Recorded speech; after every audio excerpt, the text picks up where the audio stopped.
বাংলাদেশের ঐতিহ্যবাহী জেলা ঝিনাইদহ হরিণাকণ্ঠ থানার অন্তর্গত আদর্শ আন্দোলিয়া হাফিজিয়া মাদ্রাসার উদ্যোগে হাফেজে কোরআন ছাত্রদের পাগড়ি প্রদান অনুষ্ঠানে দশম বাৎসরিক ঐতিহাসিক তাফসিরুল কোরআন মাহফিলের কোরআনে কারীম যারা শুনতে এসেছি, পৃথিবীতে আল্লাহ রাব্বুল আলামিন শ্রেষ্ঠ দয়ার প্রমাণ দিয়েছেন কোরআন নাজিল করে। যদিও আমরা এর সাথে ওতপ্রোতভাবে জড়িত না।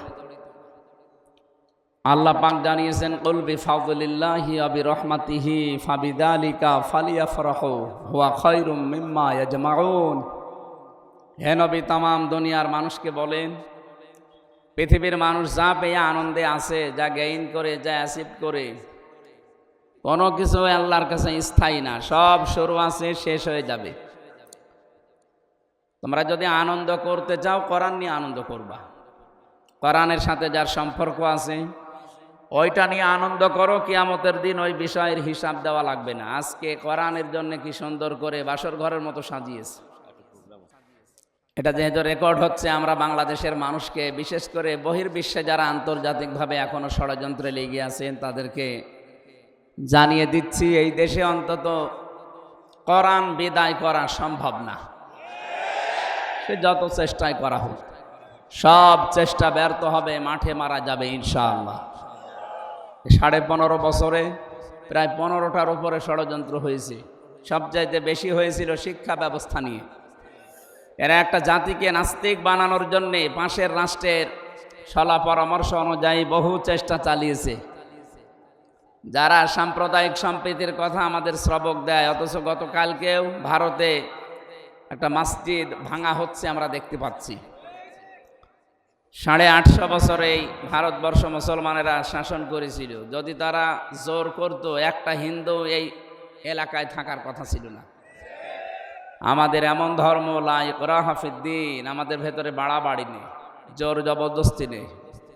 জোর করার নিয়ম থাকলে আপনারা একজনও টিকে থাকতে পারতেন না। সুতরাং 850 বছরে যখন জোর করি নাই, 5 আগস্টের পর থেকেও আমরা জোর করি নাই। জোর করলে এদেশে কেউ টিকে থাকার কথা ছিল না, বিশেষ করে জালেমরা। আল্লাহ তাআলা যেন হাত দিয়ে দেখিয়ে দিচ্ছেন, এইভাবে করে আঙ্গুল দিয়ে।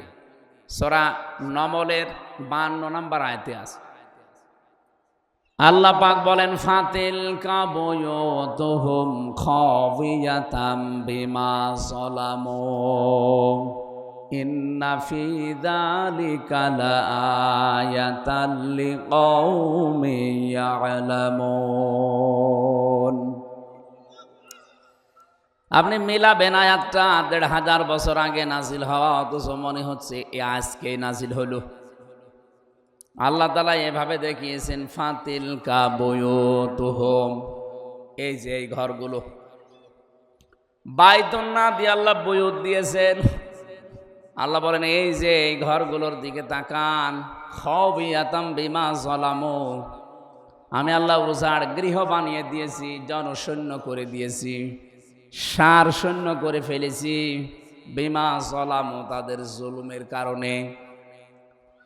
15.5 বছরে যেখানে যেখানে জুলুম হয়েছিল, 24 সালের 5 আগস্টের বিকাল 5টা বাজতে বাজতে দেখলাম অধিকাংশ জালেমের ঘর আর অফিস উজাড় গৃহ হয়ে গেছে। আপনাদের এলাকার অবস্থা জানি না, আমার কুষ্টিয়ার হানিফের বাড়ি ইট খুলে নিয়ে চলে গেছে। গত পরশু দিনও তার বাড়ির সামনে দিয়ে আসার সময় দেখেছি বাড়িটা এখন বিরামহীন, জনশূন্য তো হয়েই গেছে, উজাড় গৃহ। মানুষ এখন টয়লেট বানিয়েছে। ওনার এক ভাই ছিল, তার বাড়ি পর্যন্ত প্রায় 8 তলা বিল্ডিং, টাইলস পর্যন্ত খুলে নিয়ে চলে যাচ্ছে। 6 তারিখে সকালে যেয়ে দেখি অনেকে পায়খানার প্যান পর্যন্ত খুলে নিয়ে চলে যাচ্ছে। যান, মনে হচ্ছে আয়াতটা মনে হয় 5 তারিখে বিকালবেলা আল্লাহ নাজিল করেছে।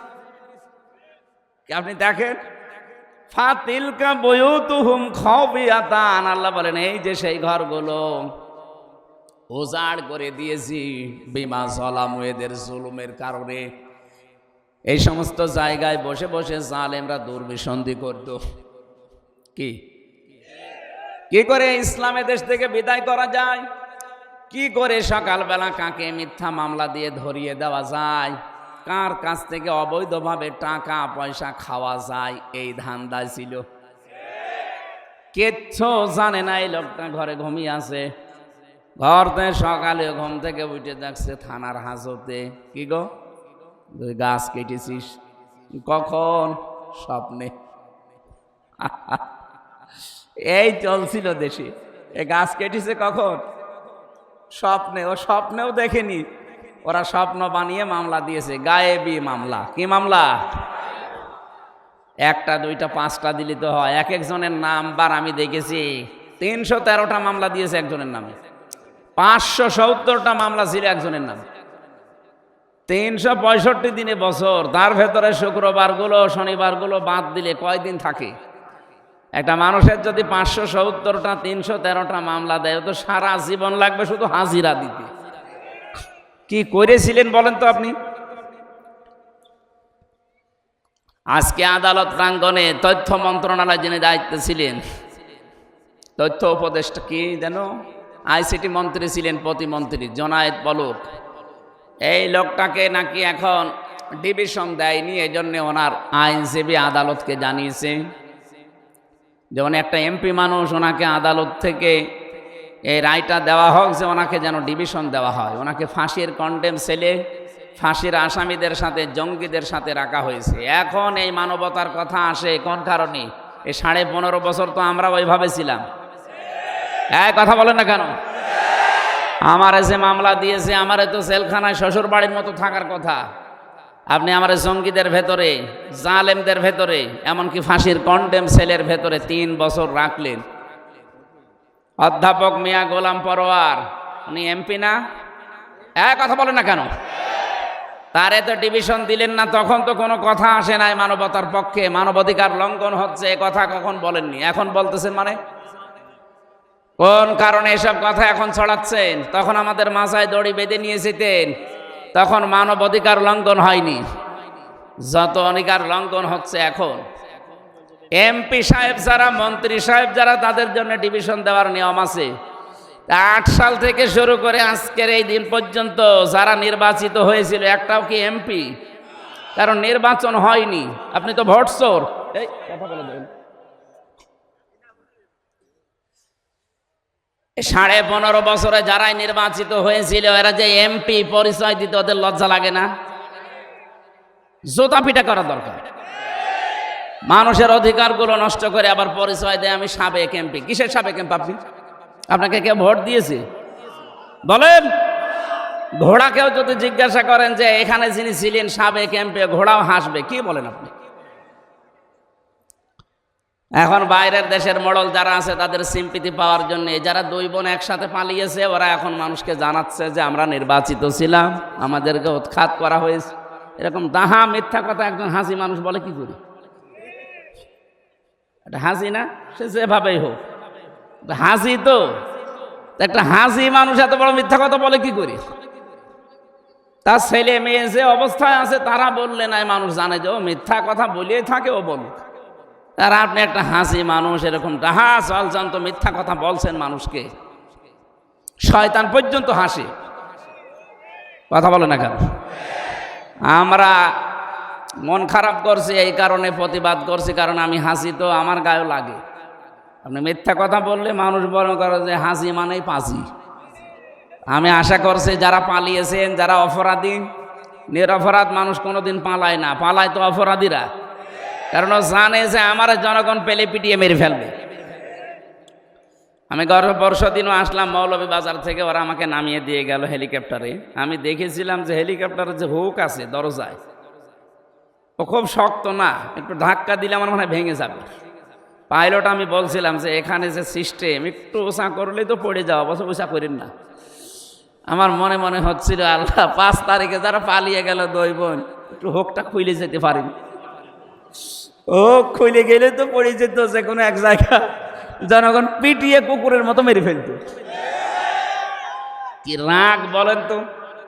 1:30টার সময় পালিয়েছে, বিকাল 5টা বাজতে বাজতে একটা মূর্তিও দেশে রাখে না, সব মাটির সাথে মিশিয়ে দিয়েছে। ওর 2-3 দিন পরে আমি গিয়েছিলাম বাইরে, যেখানে যেখানে দেখলাম যে দেখি মূর্তি কয়েকটা আছে কিন্তু চোখ নেই, হাত নেই, সব কেটে কেটে বাদ দিয়ে দিয়েছে।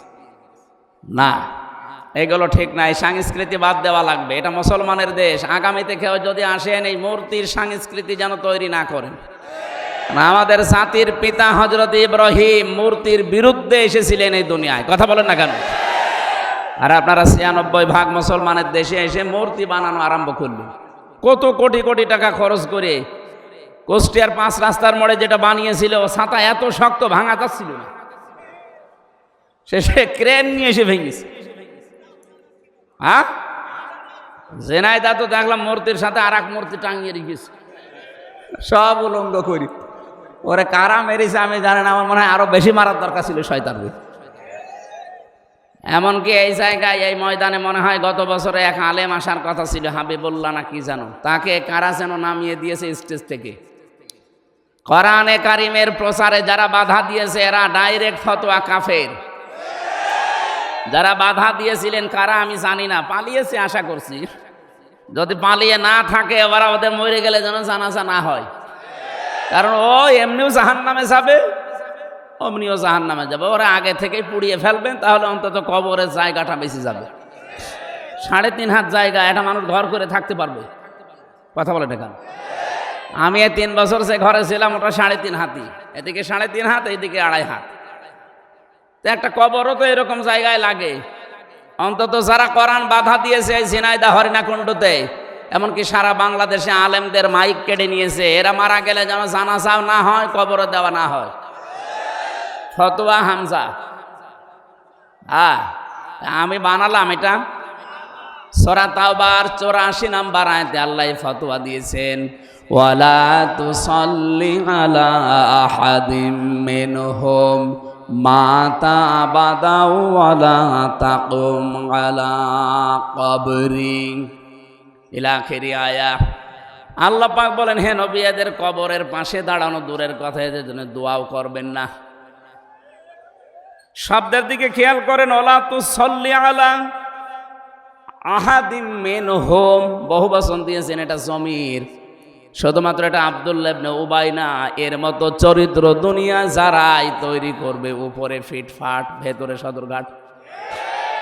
এই আব্দুল্লাহ ইবনে উবাইয়ের উপরে কিন্তু ঠিক ছিল, নবীজির পেছনে নামাজ পড়তো, নবীজির সাথে রোজা রেখেছে, নবীজির সাথে ইফতারি করেছে, ওর দাড়ি টুপি পাগড়ি জুব্বা সব ওকে ছিল। শুধু সমস্যা ছিল রাজনৈতিক জীবনে ও বিশ্ব নবীকে নেতা মানত না, ওর নেতা ছিল আবু জেহেল। ওর পড়া জীবন আমি পড়ে শুধু একটাই ভুল পেয়েছি, এই একটা ভুলে যদি ওকে আল্লাহ জাহান্নামে না জাহান্নামের নিচে দিয়েছে। ও যে জাহান্নামের একেবারে নিচে আছে, প্রমাণ সূরা নিসা, ইন্নাল মুনাফিকিনা ফিদ দারকিল আসফালি মিনান নার। আসফাল ইসমে তাফজিল, এটা সুপারলেটিভ ডিগ্রি, এর চাইতে বড় শব্দ আর আরবিতে হয় না। আল্লাহ পাক বলেন ও তো জাহান্নামে গেছে, জাহান্নামের একেবারে নিচে গেছে।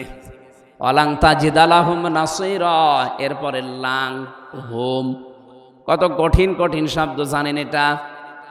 তাজিদা মুজারে, এটা বর্তমান ভবিষ্যৎ, প্রেজেন্ট ফিউচার।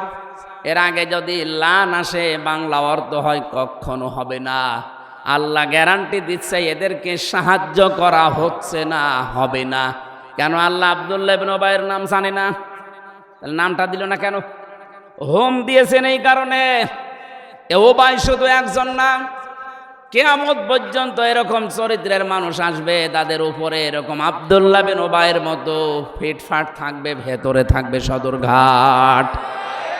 এ ঝিনাইদহ নেই বলেন?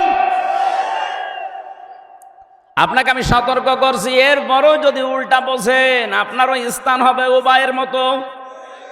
আপনি খালি মরিয়েই যাবেন, শুধু জানা যায় নাম কাওয়াজতে হবে, কবরে দেওয়া হবে, কিন্তু জাহান্নামের আগুন থেকে বাঁচতে পারবেন না।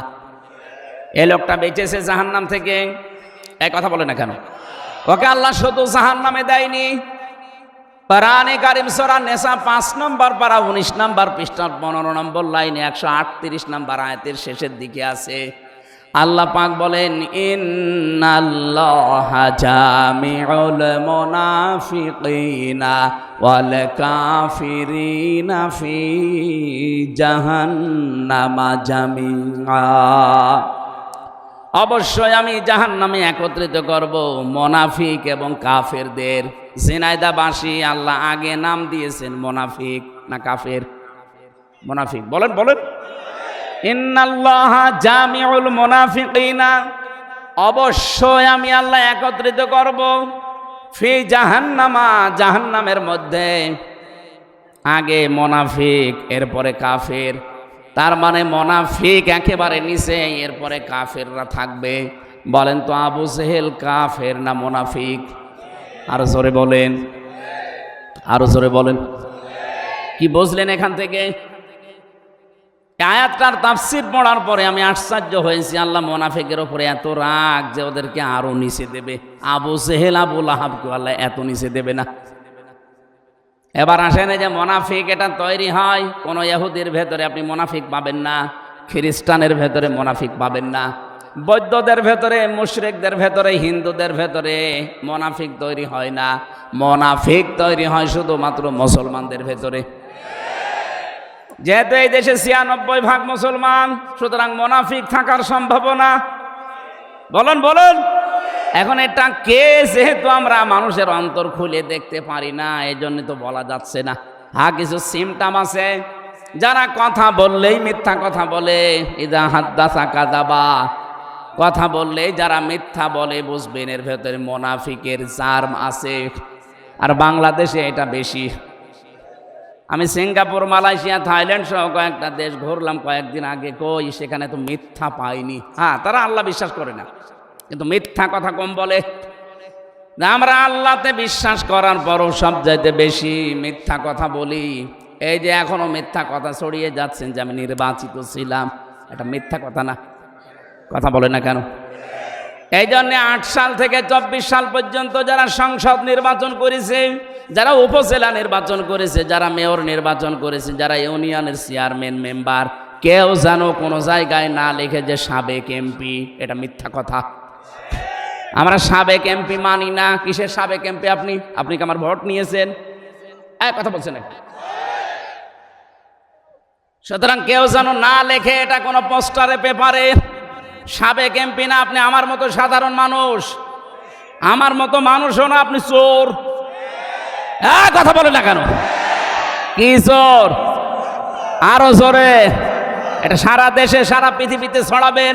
ও হাসি বসে বসে মিথ্যা কথা বলবে আর ছেড়ে দেবো, মানে ও যেন মিথ্যাবাদী হিসাবে তামাম দুনিয়ায় প্রচার হয়ে যায়।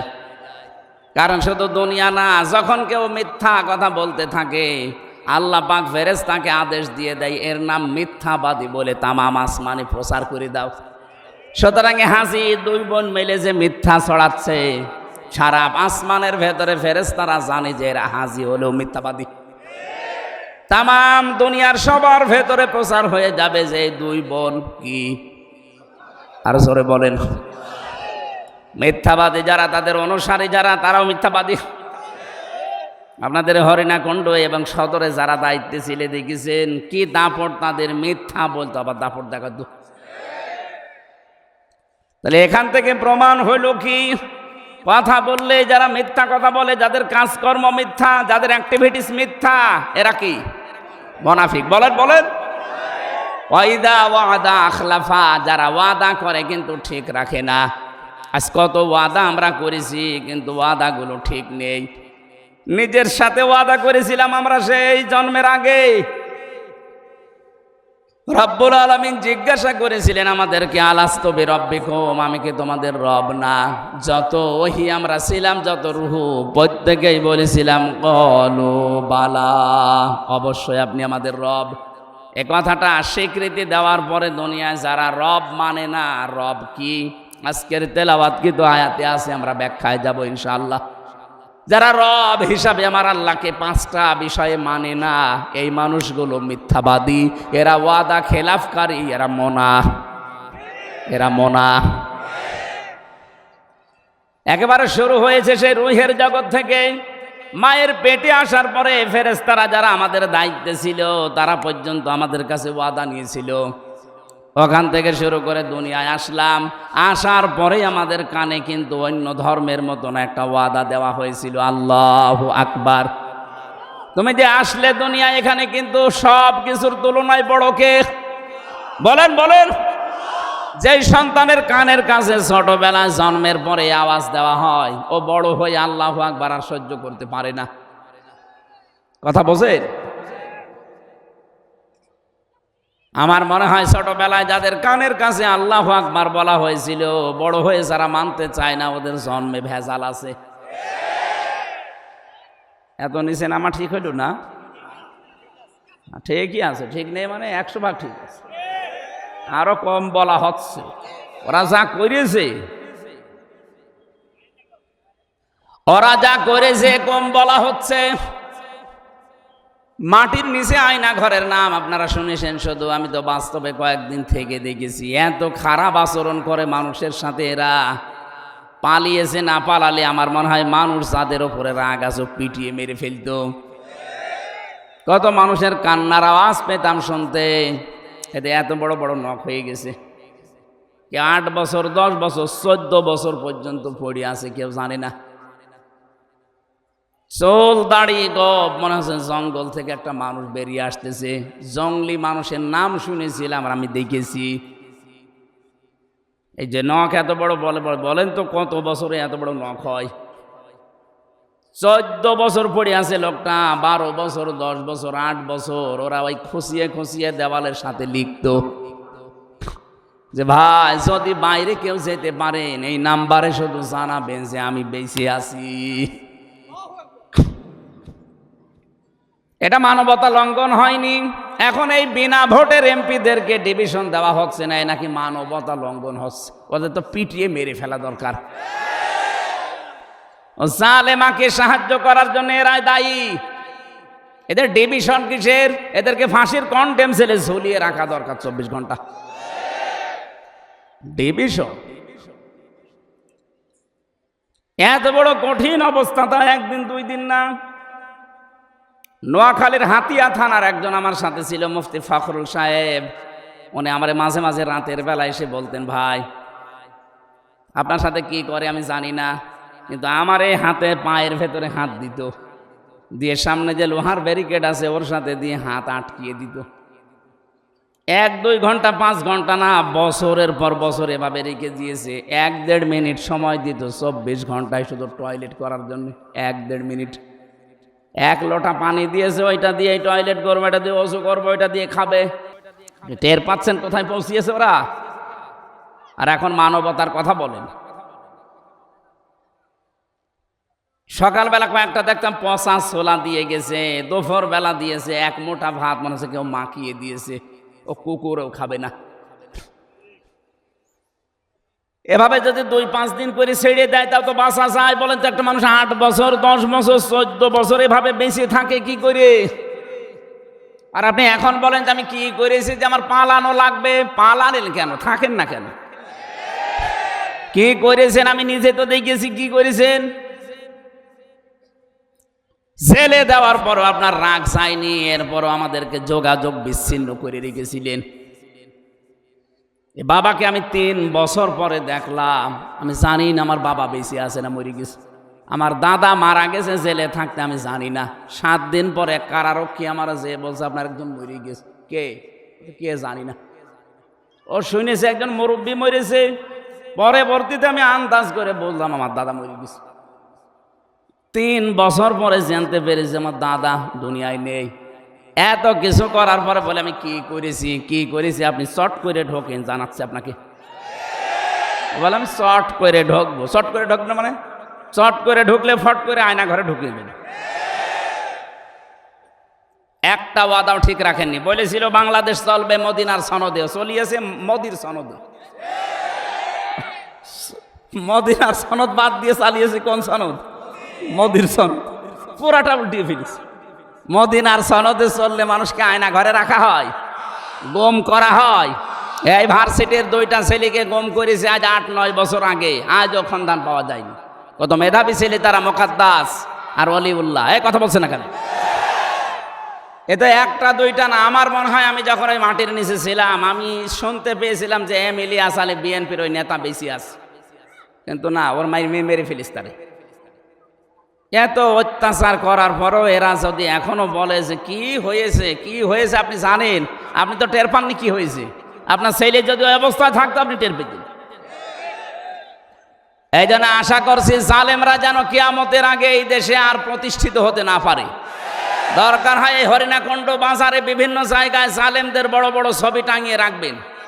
ওদের কেউ আসলে পিটিয়ে এক জায়গায় করে বটগাছ বানিয়ে রাখবেন। ঘন্টামি করার জায়গা পাও না। খবিয়াতান শব্দের কথা বলেছিলাম যে আল্লাহ উজাড় গৃহ বানিয়ে দিয়েছে। কেন? কারণ তাদের জুলুমের কারণে। এই যে জুলুমের এই নিদর্শনগুলো, ইন্না ফি যালিকা লাআয়াতান লিকাউমিন ইয়ালামুন, এই যে লাম দিয়েছেন। এই আপনি কথা বলেন কেন? দাঁড়িয়ে থাকে থাক, বসে থাকে থাক, এক কথা শোনেন, এমনি সময় কম। এখানে লামে তাকিদ আছে যারা আরবি গ্রামার জানে। আল্লাহ বলেন এর ভেতরে নিদর্শন আছে যারা জ্ঞানী মানুষ তাদের জন্য। কি নিদর্শন আছে? শিক্ষা আছে। আমি যা পেয়েছি শোনেন। আল্লাহ জানাতে চেয়েছেন, হে নবী, এই হানিফের বাড়ি আতার বাড়ি, আপনার এই সমীরের বাড়ি কি করেছেন আমি জানি না। এরকম বহু নেতা এই দেশে 630টা থানা আছে, প্রতিটি থানায় কম বেশি এই 15.5 বছরের জুলুম হয়েছে। সবচাইতে বেশি হয়েছে ঝিনাইদহ জেলার মহেশপুরে। কথা বলেছে না কেন? বাংলাদেশের সাতক্ষীরা পুরা জেলা মিলে উজাড় করে দিয়েছে, বুলডোজার দিয়ে ঘর ভেঙে দিয়েছে। ওদিকে চাঁপাই নবাবগঞ্জ, ওদিকে চট্টগ্রাম, কি অবস্থা করেছে আপনি নিজে যদি ওই সময় দেখতেন চোখের পানি রাখতে পারতেন না। একটা বিধবা মেয়ে লোক যার স্বামী মারা গেছে, ছেলে মারা গেছে, তাকে পর্যন্ত এক কাপড়ে বাড়ি থেকে বের করে দিয়েছে। খালেদা জিয়া ওই দিন যে কান্নাকাটি করেছিল আপনি দেখেছেন। যত কঠিন অন্তরের মানুষ হন আপনার চোখ দিয়েও পানি বের হবে। অথচ 3 বারের প্রধানমন্ত্রী, কথা বলে না কেন? সাবেক সেনাপ্রধানের স্ত্রী, সে একজন, তার সম্মান কি? অথচ তার বাড়ি থেকে এক কাপড়ে বের করে দিলেন। এখনো পর্যন্ত বিএনপিতে যারা আছে তারা এই জালেমদের সিম্পিতি দেখায় না। যা হয়েছে হয়েছে, যা হয়েছে হয়েছে, মানে জালেমদেরকে সাহায্য করা, মাফ করে দেওয়া মানে মজলুমের প্রতি অবিচার করা। আমার এই মামলার সাথে যারা জড়িত এদেরকে যদি কেউ মাফ করে দেয় তাহলে আমার সাথে অবিচার করা হবে। আমিও মাফ করতে পারি। কয়েকদিন আগে বগুড়ার এক ওসি, এই 5 তারিখের আগে, ও আমার মাহফিলে উঠতে দেয়নি। আমি পৌঁছিয়েছিলাম আগস্টের 5-এর আগে, মাহফিলে পৌঁছাতে দেরি, ওরে ফোর্স নিয়ে আমার এমন তাড়া দিয়েছে, মাঠের ভেতর আমি 2 কিলো খালি দৌড়িয়েছি। পা মা কেটে কি অবস্থা হয়েছিল। 5-এর পরে ওর চাকরি চলে গেছে, ওর বিভাগীয় মামলা হয়েছে। আমি এক জায়গায় বলেছিলাম ওরা আমি খুঁজতেছি, যদি পাই ওরা আমি ন্যাংটা করে ছাড়বো। ও শয়তানের কানে কিভাবে যেন গেছে। সেই দিনে সিরাজগঞ্জ রোডে এক হোটেলে খবর পেয়েছে যে এখানে আছে। ও এতদিন লুকিয়েছিল কক্সবাজারে, চলে এসেছে রাতের বেলা। কিভাবে আমার গাড়িটা ধরে ওই হোটেলে আমি চা খাচ্ছি, আমারে বসে, হুজুর আমারে মাফ করে দেন। কে আপনি? ওই ওসি। আপনারে তো খুঁজছিলাম, আপনি মাফ চাবেন। ওই দিন আমার গাড়িটা আন্দাজে ধরে নিয়ে গিয়েছিলেন, 1,13,000 টাকা নিয়েছেন বিনা কারণে। ওই যে বাড়ি ভাইয়ের গাড়ি ছিল, আগে ওই টাকা ফেরত দেন, এরপরে মাফ চান। টাকা আনি না, না টাকা না দিলে মাফ নেই। এই 15.5 বছরে যাদের কারণে আপনি ব্যবসা করতে পারেননি, যারা চাঁদাবাজি করেছে, আপনাকে চাকরি করতে দেয়নি, বাড়িতে ঘুমাতে দেয়নি, কথা বলেন না কেন? এই যে এই মানুষটা বাড়ি ঘুমাতে পারতো, কোথায় গাছতলায়, কোথায় বাঁশতলায়, কোথায় সে ক্ষেতের ভেতরে থাকা লেগেছে। যার কারণে আপনি ছেলেকে চাকরি দিতে পারেননি, শুধু উল্টাপাল্টা নাম দিয়ে চাকরি থেকে বাদ দিয়ে দিত। যারা গম করেছে, খুন করেছে, মিথ্যা মামলা দিয়ে, মিথ্যা সাক্ষী দিয়ে জেল খাটিয়েছে, তারা এখন আস্তাগফিরুল্লাহ পড়বে আর মাফ হয়ে যাবে। আল্লাহ কি ওই রকম নাকি? জীবনও না। হ্যাঁ, ওনার সাথে যদি কোনো অধিকার আপনার নষ্ট হয়, আপনি নামাজ পড়েননি, আল্লাহ মাফ করে দিতে পারে। কি কথা বলে না কেন?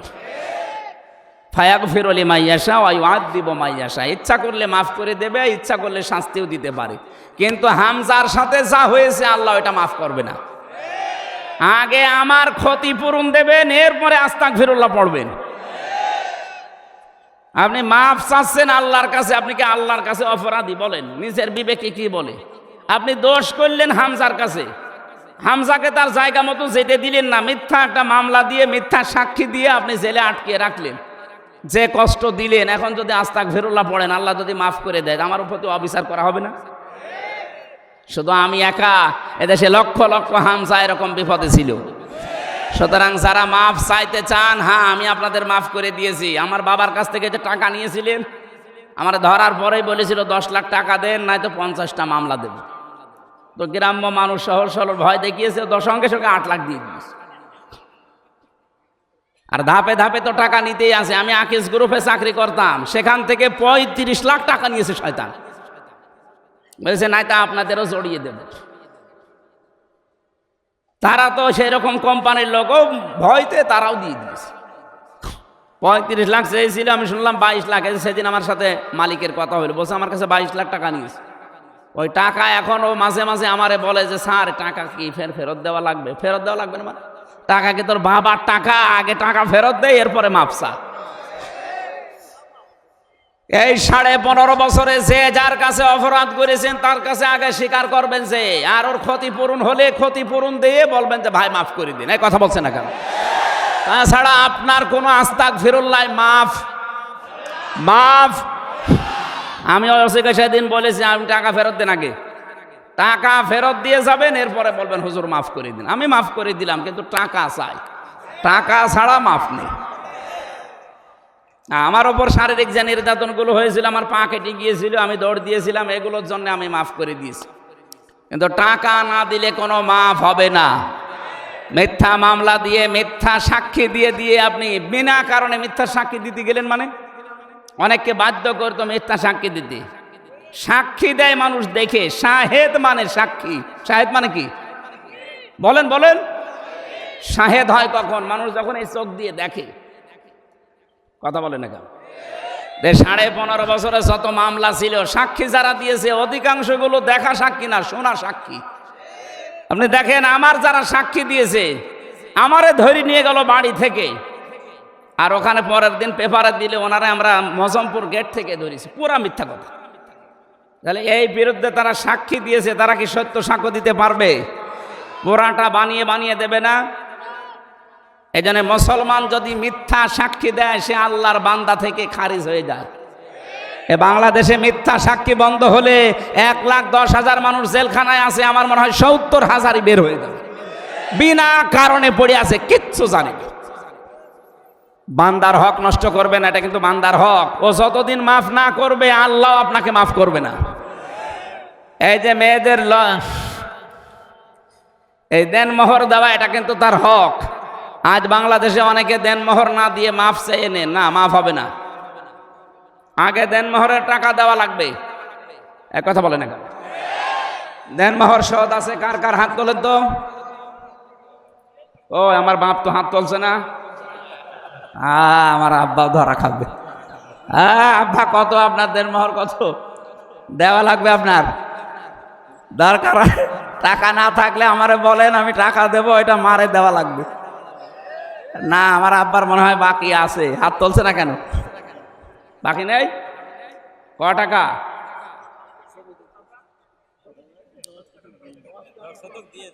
ঠিক আছে, তাহলে আমি জানতাম না 5,000 টাকা দেনমোহর হয় না। যারাই যা করেছেন, সে যতটুকুই হোক দেওয়া লাগবে। হোসাইন পেছনে না, ও বিয়ে করার সময় মনে হয় সরাসরি দিয়ে দিয়েছিল। ও অল্প করেছে মনে হয় 2,000, 1 লাখ। একটু বেশি করা লাগবে যার যে সামর্থ্য আছে। আর একটা জিনিস, এই দেশে একটা ভেজাল চলছে, এটাও বান্দার হক নষ্ট হওয়ার শামিল। এই যে বরযাত্রী যাওয়া, আমিও করেছিলাম এটা না বুঝে। আমার বরযাত্রী বেশি ছিল না, 8-9 জন। কিন্তু এখন যারা এই 150-200 মানুষ নিয়ে যাচ্ছেন মেয়ের বাড়িতে, না, এই বরযাত্রী খাওয়া জায়েজ নেই। অলিমা খাওয়া জায়েজ আছে। অলিমা হবে ছেলের বাড়ি না মেয়ের বাড়ি? বলেন। সম্মানিত মা বোন যারা এসেছেন, বরযাত্রী আসবে, এই বিয়ে আর করবেন না, ও এমনি বাধ্য হয়ে বিয়ে করবে। আপনারা শক্ত হন, দেখেন ও বাধ্য হয়ে বিয়ে করবে, করবে না মানে ওর বাপ করবে। আপনারা শক্ত হবেন, বলবেন না কিসের বরযাত্রী, দরকার হয় আমরাই উল্টো করে মেয়ের বাড়ি থেকে আপনার বাড়ি যাব। কারণ নবীজি যত বিয়ে করেছিলেন, বরযাত্রী না ওলিমা? আরো জোরে বলেন। মাওলানা হোসাইনের 2 মেয়ে, আমারও তো 3 মেয়ে, এই জন্য বারবার ওলিমার কথা বলছি যেন আমরা বেশি যাই না। ভাই এটা হাদিস, হক কলেবাদ নষ্ট হচ্ছে এর দ্বারা। আশা করছি সামনে হাসি খুশি হোক আর পাগলামি করে হোক, কোনো ছেলের বাবা এই কাজ করবেন না। আপনি নিজেও জাহান্নামে যাচ্ছেন হারাম খাবার খেয়ে, ওই বরযাত্রীগুলো হারাম খাবার খাওয়াচ্ছেন। কারণ মেয়ের বাবা তো আর ইচ্ছা করে আপনাকে খাওয়াচ্ছে না, বাধ্য হয়ে। এই কথা বলে না কেন? 18 বছর, 20 বছর, 25 বছর একটা মেয়ে এত সুন্দর করে মানুষ করার পর কষ্ট করে আপনাকে দিচ্ছে, এরপরও 150 মানুষ খাওয়ানো লাগবে মানে? আপনি এত বড় জালেম। বরযাত্রী গেছেন কারা কারা, হাত তোলেন তো।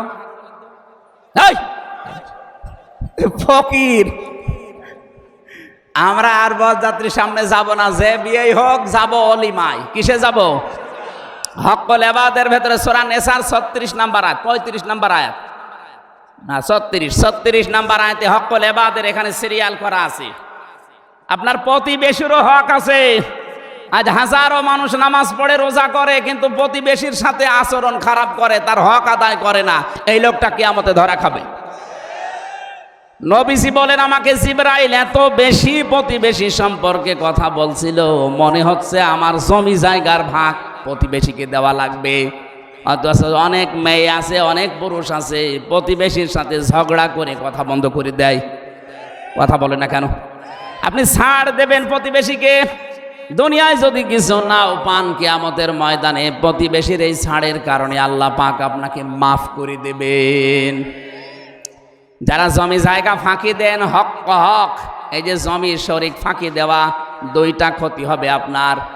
আমার বংশে আমি অনেককে পেয়েছি যারা শরিক ফাঁকি দিয়েছে, তাদের 2টা ক্ষতি হয়ে গেছে। 1 নম্বরে তাদের চেহারা নষ্ট হয়ে যাবে, 2 নম্বরে মরণের সময় তারা ঈমান পাবে না, বেঈমান হয়ে মারা যাবে। বোনের জমি ফাঁকি দিয়ে বসে আছেন, ভাইয়ের জমি ফাঁকি দিয়ে বসে আছেন, হজে যাবে, হজে যাওয়ার আগে ছেলের নামে ভালো ভালো জমি জায়গাগুলো সব লিখে দেয়, আর মেয়ের মাথায় হাত দিয়ে বলে, মা তোর জন্য দোয়া করে দিলাম। এটা একটা নির্ভেজাল শয়তান। এক কথা বলে না কেন? এইটা না, এইরকম যারা আছে শরিক ফাঁকি দেওয়া যাবে। আরে ভাই, আল্লাহর সাথে যে একটা আছে, নামাজ পড়েন না, রোজা রাখেন না, হজ করেন না, আল্লাহ ইচ্ছা করলে মাফ করে দিতে পারে। তো হক্কুল ইবাদ এটা জীবনও মাফ হবে না যতক্ষণ ওই লোকটা মাফ না করবে। বলেন, আগে মেয়ের জমি ফেরত দেন, এরপরে বলেন তোর জন্য দোয়া করলাম। কথা বলে না কেন? সম্মানিত মা বোনেরা, স্বামীর হক আছে আপনার প্রতি, স্ত্রীর প্রতি আছে স্বামীর হক, স্বামীর প্রতি আছে স্ত্রীর হক। বিশ্বনবী জানিয়েছেন, ওই স্বামী আল্লাহর কাছে উত্তম স্বামী যে স্বামী তার স্ত্রীর কাছে উত্তম। আজ হাজারো পুরুষ মানুষ বাইরে অনেককে আমরা ভালো বলে দেখি, কিন্তু স্ত্রীর কাছে সে ভালো না। না, আমরা এমন চরিত্র নিজে আজকে থেকে অর্জন করার চেষ্টা করব, বাইরে যেমন আমাদের ভেতরেও যেমন ওই রকম হয়। কথা বলেন ঠিক কিনা? এটা তিরমিজি শরীফের হাদিস। নবীজি বলেন, ইযা নাযারা ইলাইহা সাররাতুহু, স্বামী যখন বাইরে থেকে আসবে, মেয়েদের অভ্যাস, মেয়েদের আচরণ হবে স্বামীকে আনন্দ দেওয়া, হাসি মুখে কথা বলা, অভ্যর্থনা জানানো, সালাম দেওয়া। পরিবারে এখন সালাম তো উঠে গেছে, সালামের পরিবর্তে মুখ বন্ধ করে এমন অবস্থায় থাকে মনে হয় শয়তান ওকে চেপে ধরেছে। কোন মানুষ যদি পরিবারে ঢুকে সালাম দান করে, সারাদিন 24 ঘন্টায় যদি 25 বার সালাম দিতে পারে, ওই দিন মারা গেলেও শাহাদতের মরণ পাবে। এই ছোট আমলটা জারি করেন আজকে থেকে। আমি সহ যারা এসেছি, পরিবারস্থ লোক হোক, বাইরের লোক হোক, ছেলে হোক, মেয়ে হোক, বেটার বউ হোক, সালাম কি দেওয়া লাগবে? আরো জোরে বলেন। এই জন্য স্বামী আসলে আগে সালাম দেবেন, দুই নম্বরে ওয়াইদা গাবা আনহা হাফিজাতুহু, স্বামী যখন বাইরে যাবে নিজেকে হেফাজত করে রাখবেন। স্বামী বাইরে গেলে অনেকে দেবরের সাথে লাইন করে, জেনায় দায় নেই। এই যে মোবাইলে কথা বলে মেয়েরা, কি আওয়াজে কথা বলবে, এই আওয়াজ পর্যন্ত আল্লাহ কোরআনে দিয়েছেন। সূরা আহজাব 22 নম্বর পারা 1 নম্বর পৃষ্ঠা 3 নম্বর লাইনের 32 নম্বর আয়াতের তাফসীর পড়ে নেবেন। মেয়েরা যারা এসেছেন সূরা আহজাব 32 নম্বর আয়াত, তাফসিরে খাজেন, তাফসিরে ইবনে কাসির কিনে দেখবেন, বাংলায় লেখা আছে। আপনি মোবাইলে, ফোনে, ফ্যাক্সে কিভাবে আওয়াজ দিয়ে কথা বলবেন, এই আওয়াজ পর্যন্ত আল্লাহ কোরআনে দিয়ে দিয়েছেন। জোরে বলেন সুবহানাল্লাহ। আর 14 জন পুরুষের সাথে আপনি কথা বলতে পারবেন ফ্রি মাইন্ডে। কয়জন বলেন বলেন? 1 নম্বর আপনার বাবা, 2 নম্বর আপনার আপন ভাই, ওই খালা তো ভাই, মামা তো ভাই না। 3 নম্বরে আপনার ছেলে, 4 নম্বরে আপনার মেয়ের যে জামাই আছে, মেয়ের জামাই। মেয়ের জামাই কি বলে? না না, মেয়ের স্বামী, এই শাশুড়ির কি হয়? জামাই হয়। এদিকে স্বামী বলে, ওই রংপুরের লাইনে একটু ঝামেলা, ওরা জামাই বলে, শেষে উল্টিয়ে যায় না। এরকম 14 জন আছে, আপন ভাইয়ের ছেলে, আপন বোনের ছেলে, এরকম 14 জন সূরা নিসার ভেতরে 21 নম্বর আয়াতের তাফসিরে আছে। এই 14 জন পুরুষের সাথে আপনি খোলামেলা দেখা করতে পারবেন। খোলামেলা মানে কি? শুধু মুখমণ্ডল, হাতের কবজি আর পায়ের পাতা বাদ দিয়ে আবার পুরা শরীর ঢেকে রাখা লাগবে। এই জন্য মেয়েরা যারা এসেছেন এখানে, ইসলামী মাইন্ডের যারা আছেন, শাড়ি পরা বাদ দিয়ে দেবেন। শাড়ি পরলে পর্দা আদায় হয় না। আপনি সালোয়ার কামিজ বানাবেন। কি কথা বলছেন না কেন? আর এই যে হেজাব আছে মাথার, পুরা মাথা দিয়ে, বুক দিয়ে, পিঠ দিয়ে ঢেকে যায়, একটু বড়, এটা দিয়ে নামাজও হবে, পর্দার মতো ফরজ বিধানও আদায় হয়ে যাবে। হঠাৎ করে কারো সামনে পড়লে আপনার যেন পর্দা লঙ্ঘন না হয়। এই জন্য আজকে থেকে শাড়ি মাইনাস, শাড়ি ডিলিট করে দেবেন, এখন থেকে সালোয়ার কামিজ বানাবেন। ঠিক আছে? আমি মদিনার মিউজিয়ামে গিয়েছিলাম, হযরতে ফাতেমাতুজ জোহরার পোশাক ওখানে একটা আছে, ওনার কি জানি না, কিন্তু ওইটা এখন দেখায়। এই যে এত পর্যন্ত হাত, এখন পা পর্যন্ত লম্বা, আপনার ভেতরে ব্লাউজ থাকবে, নিচে ছায়া থাকবে, পায়জামা থাকবে। আশা করছি এই বিষয়গুলো সামনে থেকে, মেয়েদের এটা ইবাদত। এটা কি বলেন তো? আমরা মনে করি শুধু নামাজ পড়া, রোজা রাখা আর বোরকা পরা ইবাদত না, এইটাও ইবাদত। স্বামী বাইরে গেলে নিজেকে হেফাজতে রাখবেন। স্বামীর সম্পদ, স্বামীর সন্তান, স্বামীকে না বলে আপনি ফকিরকে দানও করতে পারবেন না। আর আপনি স্বামীকে না বলে চুরি করে দোলা ভাইকে দিয়ে দিচ্ছেন, বলেন সুবহানাল্লাহ। 3 নম্বরে ওয়াতুইনু আলা দীনি যাওজাতিহা, স্বামী যদি বাইরে থাকে, দিনের কাজে, ইসলামের কাজে, মানবতার কাজে তাকে সাহায্য করবেন, উদ্বুদ্ধ করবেন, সময় দেবেন, ছাড় দেবেন। এক কথা বলেন না কেন? আপনার স্বামী বাইরে মানুষের জন্য কাজ করে বেড়ায়, দিনের প্রচার করে, দিন প্রচারের জন্য কাজ করে, আপনি শুধু বাড়িতে বসে তাকে একটু ছাড় দেন, বাড়ি বসে বসে আপনি ওই কাজের সওয়াব পেয়ে যাবেন। এই জন্য সুস্থ অবস্থায় যদি আমরা ইবাদত বন্দেগীগুলো করি, অসুস্থ হয়ে গেলে ওই ইবাদতের সওয়াব আল্লাহ জারি করে রাখবে, বন্ধ করবে না। জোরে বলেন আল্লাহু আকবার। 4 নম্বরে, স্বামী যদি আপনাকে কোনো জায়েজ কাজের হুকুম করে, জীবন থাকতে আপনাকে মানা লাগবে। আল্লাহ আপনাকে তৌফিক দিন, বলেন আমিন। কি এটা কি? ঠিক আছে, এটা এখানে লিখেছেন আপনারা সম্মানিত মেহমান সালামবাদ। মহিলারা ইসলামী আন্দোলন করতে পারবে কিনা? কি পারবে না মানে ফরজ। নারী পুরুষ প্রত্যেকের জন্য দিন কায়েমের চেষ্টা করা ফরজ, কিন্তু ক্ষেত্র হবে আলাদা। মেয়েদের ক্ষেত্র মেয়েদের ভেতরে, পুরুষের ক্ষেত্র পুরুষদের ভেতরে। কথা বুঝতেছেন? কিন্তু দিন কায়েম করা এই জমিনে নামাজের মতো, রোজার মতো, এটা ফরজ। এটা না হলে আপনি নামাজও সঠিকভাবে পড়তে পারবেন না, এটা না হলে রোজাও আপনি ঠিক মতো রাখতে পারবেন না। এই জন্য নারী হোক পুরুষ হোক, স্ব জায়গায় থেকে দিনের কাজ করা ফরজ। ফরজ এবং ফরজ আমাদের ছাড় দেওয়ার মন মানসিকতা, স্বামী স্ত্রীকে, স্ত্রী স্বামীকে আল্লাহ যেন দান করে দেয়। আর মাঝে মাঝে এই দোয়াটা জারি রাখবেন। সূরা ফুরকানের ৭৪ নম্বর আয়াত, রব্বানা হাব লানা মিন আজওয়াজিনা ওয়া যুররিয়াতিনা কুররাতা আ'য়ুনি ওয়াজআলনা লিল মুত্তাকিনা ইমামা। বলেন আল্লাহু আকবার। এটা পরীক্ষিত দোয়া। যদি আপনি এই দোয়াটা একাধারে 3 মাস পর্যন্ত পড়তে পারেন প্রতিনিয়ত নামাজের পর, বলা হচ্ছে আল্লাহ তুমি আমাকে একটা নেককার স্ত্রী দাও, সন্তানগুলো এমনভাবে তৈরি করে দাও যাদের দেখলে আমার চোখ জুড়িয়ে যায়। এটা তো কোরআনের আয়াত, আল্লাহ নিজে আয়াতটা বানিয়েছেন, আমরা যেন আজকে থেকে পারিবারিক জীবনে আয়াতটা পড়ি, বলেন আমিন। এজন্য হক মেয়েদের যে 4টা বললাম, যদি মেয়েরা এই 4টা হক পরিবারে আদায় করে, জান্নাতের 8টা দরজা আল্লাহ মেয়েদের জন্য খোলা রাখবেন, বলেন সুবহানাল্লাহ। রব সম্পর্কে আলোচনার জন্য আমি বসেছিলাম, তা আপনারা সময়টা মানে দেরি হয়ে গেছে।